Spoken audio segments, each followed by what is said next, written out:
We need to talk about Amanda the Adventurer 3, man. I finished that game a few days ago, and I've just got so much to say about it, because the idea was beautiful. I think Amanda the Adventurer could have become one of the greats of horror games. Up there with Five Nights at Freddy's. It could have competed. It could have gone past Poppy Playtime. I don't know if it would have beaten FNAF, but it could have been definitely second best. And right now, do you know where I think it is? It's just above Hello Neighbors level. It's basically, you know, probably just above Garten of Banban, but somehow Garten of Banban has more hype. It failed in its last couple of games. And I want to talk about why. Because when I was playing the game, and when I play any game, I get excited about the game's potential, right? While I'm playing it, because there's always so much potential for there to be a huge story twist, something crazy that happens. In competitive games, it's the potential of getting better. There's always something exciting waiting at the end. And that's how I felt when I was playing them. But unfortunately, that feeling of the potential being met, it never came. And I think that's because the game really floundered in three different aspects that I want to talk about. The story aspect, the theme aspect, and the gameplay aspect. The story in the first Amanda the Adventurer was really self-contained. It was really neat, right? You know, there's a girl in a videotape. You could get a secret ending, which changed a bit of things, you know, classic horror gaming stuff. And I thought that kind of worked as a self-contained game. But they obviously didn't realize that the game was going to do as well as it did. And so when the second and third game came around, I think they did something where it just didn't relate to the first game at all, which ended up creating a bunch of inconsistencies which still aren't explained until this day. For example, in the first Amanda the Adventurer, she saws through Woolie's leg, right? She's there sawing and Woolie's screaming, and I think it implies that she kills Woolie. And, well, Woolie's back in the second one, like nothing happened. Where, like, there was no explanation behind that. It's weird. And then the biggest thing that annoys me, and the biggest story inconsistency, and it's kind of why a lot of people would say, oh, I really like the twist of how Woolie's actually the evil one. There was no hinting at that, because throughout the entire series, Amanda's been doing evil things. Like, Amanda constantly attacks Woolie. She's always talking about meat. Hey, what's your favorite thing to eat? Candy? Lollipops? Mine is human flesh. And like all that crazy stuff. That does not get explained one bit. I literally looked up on Reddit like an explanation for why is Amanda evil if she's actually just a child trapped in the videotape and a test tube, and like the comment was, oh yeah, Amanda's evil just because she's going insane or something. I don't know. That's the greatest explanation. We just have to think she's going insane. That's why she wants to go evil and do all these crazy things. They don't make that clear. And again, like the disconnect between the first Amanda the Adventurer and then the second and third one, because I think they had the general story in mind when they started the second and third one, but not for the first one. The disconnect really throws you off, and it makes it feel less connected, you know? And then I've got one complaint that I have is the whole chicken scratch thing. I went and I watched the true ending to Amanda the Adventurer 3 because I was thinking that the actual true ending would really change the plot a lot. Like it does in there's a game out there where the true ending pretty much security breach, right? That changes basically the ending heaps and allows you to save some people and others die or others get captured, yada yada. Not in this one. You want to know what it is in case you didn't see it? Because I didn't make a video about it. The ending was, instead of Amanda's spirit, JoJo's Bizarre Adventure stand thing, bringing Woolie down, well, she does that still, but it comes back. And then Amanda like holds up a videotape like she's a Ghostbuster and starts like, yeah! And she sucks it into the videotape or something, and it restores her soul. And then I think she dies or something. I don't know. And then she dies. You know what? You know who's still dead? Scratch. Chicken Scratch. I was so sure that in a secret ending we'd be able to save Chicken Scratch, but no, Chicken Scratch dies. Like He's dead. I wish that you could save him. I don't know. Like they make him to be such a likable character, and with the whole theme that they're going for, where this whole game is more for kids rather than like super hardcore horror. I think that they should have allowed a way for Chicken Scratch to be saved, because Chicken Scratch's death is pretty horrific, and I'll talk more about this whole horror theme soon. But the story, it just feels weird, and I don't like that it goes away from like finding Amanda and all that into this cultist basement, and then you got to go and there's these wires in a test tube, yada yada. It becomes really bland to me after that. It's very generic. It's like, oh, you know, okay, cultist trapped a girl, and girl is like evil or possessed or whatever. Okay, I know how this is gonna go. It was very obvious. We're gonna break Amanda out, and then she'll either die or she'll live and be free. I could pretty much see that coming from the very, very beginning of the third game. The second aspect was the theme aspect. And this is what Amanda the Adventurer had going for it the strongest. Because the theme of a children's show actually being really horrific was such a great idea. That's what got the majority of people interested in this series. And they did an okay job with it. You'll find that they did an okay job with pretty much everything, but the thing was, it was just an okay job at everything. It wasn't great in any aspect. And this is what makes me so upset, right? It had the potential to be legitimately the scariest horror game on the planet. Like, imagine for a second if we took the Mandela catalog approach, or any of those I always forget the name of these types of horrors. VHS horrors, you know the types, the Mandela catalog types. God, that's actually going to be in the back of my head until I finish this episode. I'm going to look it up at the end and I'm going to tell you what it is. But there was so much potential for that. There were two scenes in the entire series where I think it was going down that route. It was the one where the clock skips forward, and Chicken Scratch, you just see some brief shots of him covered in maggots and he's dead before going back to normal.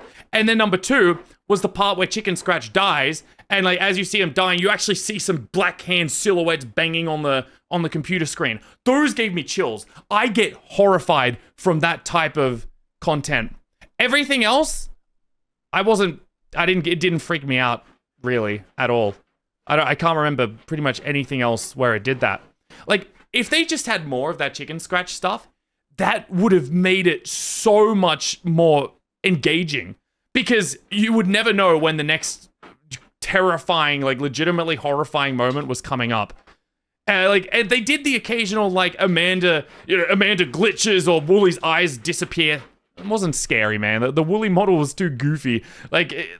And the actual spirits themselves, I don't think anyone got scared by the Amanda the Adventurer monster or the Shepherd, the Woolly monster either. Those just weren't terrifying for me. They were kind of goofy. They reminded me of action figures or little like Play-Doh dolls. So I really think I wish they went down the more VHS horror aspect. That type. God, I want to know what it is, man. Analog horror. That's it. I'm gonna forget about it next time I need to talk about it. But yeah, I get it. Like they were going for kids because it's more of a kids horror game. You know, content creators play it, kids watch it. They don't want to scare kids too much, but I think that really kneecapped them. I think they could have gone at least a bit more terrifying than what they had, because I think I'm included in it. The story started to get boring because there wasn't as much fear involved. There wasn't one part of the entire story where you're actually getting chased by something, I don't think. Which is interesting, and that works for analog horror. Like, in analog horror, I don't think you ever get chased. It's just the constant tension. But because they didn't go all in on analog horror, well, you're missing the scares of the analog horror, but you're also missing, like, the release of tension of a chase in an actual story. So then you're just kind of there. You're kind of like, you're standing there with a floppy dong, being like, oh well, this is a game, and it just didn't hit. It just didn't hit for me. But the worst part, and it's all because of Amanda the Adventurer 2. It's the gameplay aspect, man. So Amanda the Adventurer, it's a puzzle game first and foremost. Even more so than a horror game. It's a puzzle game. And my God, the puzzles are way too difficult. If you go back and you watch my Amanda the Adventurer 2 video, Jesus Christ, that was insane. Literally the hardest game I've ever played if I didn't look at guides. There is no way they should expect anyone to be able to do this game guideless. And I saw and when I was looking up, because I got legitimately really mad at the game during it, and I looked up, does anyone else hate the puzzles in this game? Just to vent. And there were a lot of people on the Reddit like, no, you know what? The puzzles weren't actually that bad, man. Blah, blah, blah. Dude, they were fucking shit. They were the worst puzzles I've ever seen. The worst of which was the monkey stuff. The ones with the monkeys. So in case you don't know, there were 3 monkeys. One was see no evil. One was like this, to speak no evil. And the other one was hear no evil. And you had to pause the tape when Amanda and Wooly were doing the poses which the monkeys were doing, right? It seems easy enough. And I actually, that was the first thought that I had to try that. And there was one part where you tip the paint over if you don't do anything with chicken scratch and they cover their eyes. I got it for the see no evil monkey.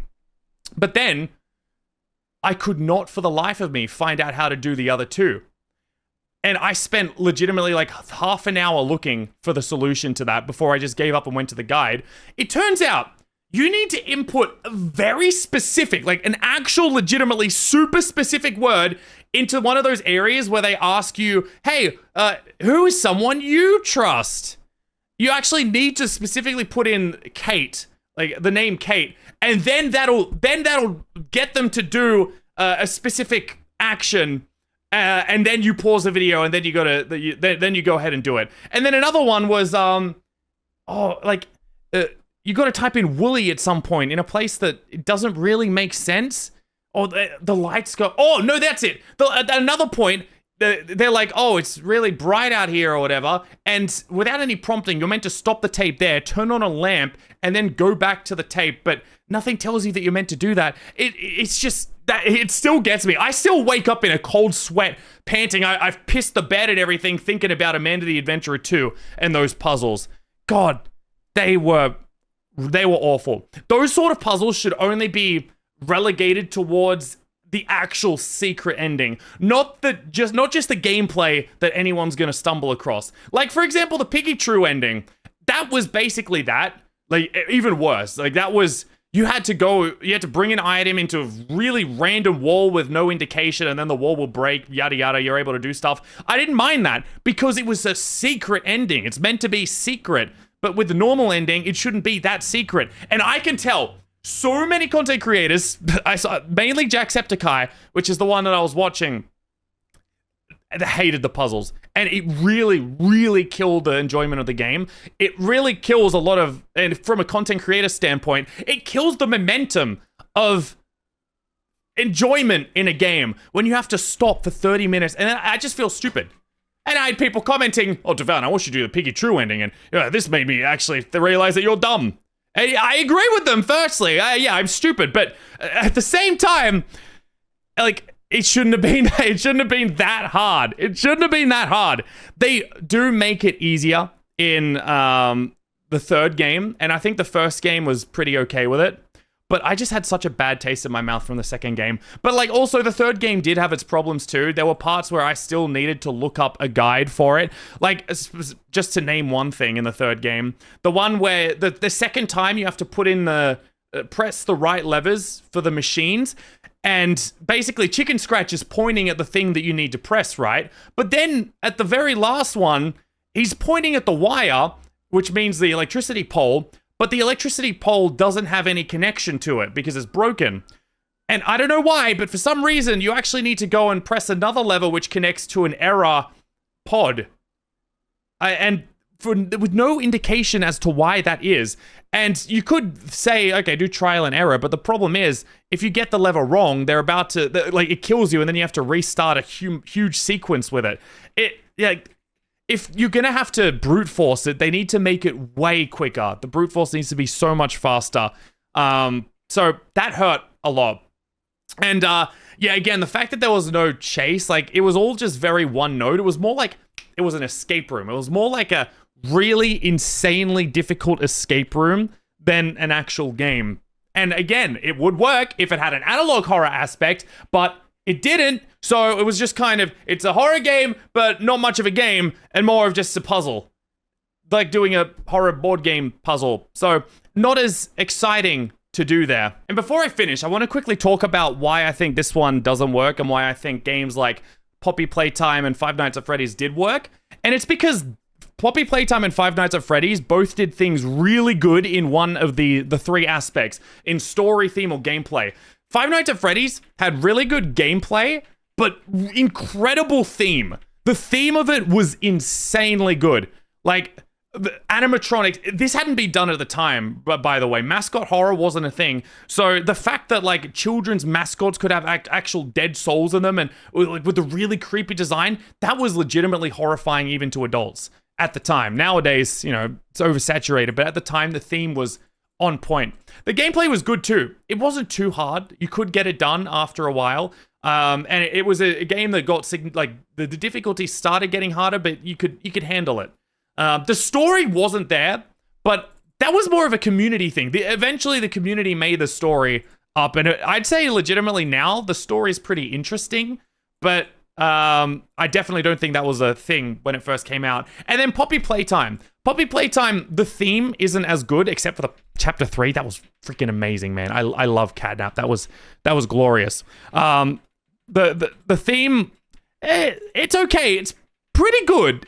Better than Amanda the Adventurer, because Amanda the Adventurer went too childlike. Like, Chapter 3 of Poppy Playtime is what I think Amanda the Adventurer should have gone for, at the very least. I think they could have gone harder, but they should have gone for that. And then the gameplay aspect of Poppy Playtime's superior by far. The puzzles are a lot more doable, and there's actually things to do, but the story's also good. Like, it just does all of these aspects better than Amanda the Adventurer did. And, yeah, Gardner Banban. God, I don't freaking know what's going on with Gardner Banban, man. Look, that one's for, like, the 4-year-olds. Those children love Gardner Banban. I think if I have to guess, it's because the Gardner Banban story is actually pretty good, and the gameplay is similar to Poppy Playtime, probably a bit worse, but, you know, gameplay is still up there. Honestly, I think Amanda the Adventurer could have been a lot better if it was, instead of just puzzles, there was actual, like, there was a bit more, I don't know, gameplay to it, like when it comes to maybe boss fights or something. Oh, actually, who am I kidding? No, that's a lie. It just was too, not scary enough. That's it. At the end of the day, Amanda the Adventurer had a lot of potential, and it wasn't scary enough, and the puzzles weren't, I guess, interesting / easy enough to make people want to invest in more of the story. If I could go back and change things, I would make it more freaky. I'd really lean into the analog horror side of it. And I'd make the puzzles easier as well. And I'd probably add in more sequences that aren't specifically puzzles. But again, I'm not a gameplay designer. And the series seems to still do pretty good because a lot of kids are into it. Because again, the theme is a pretty cool idea, but yeah, I think it was missed potential.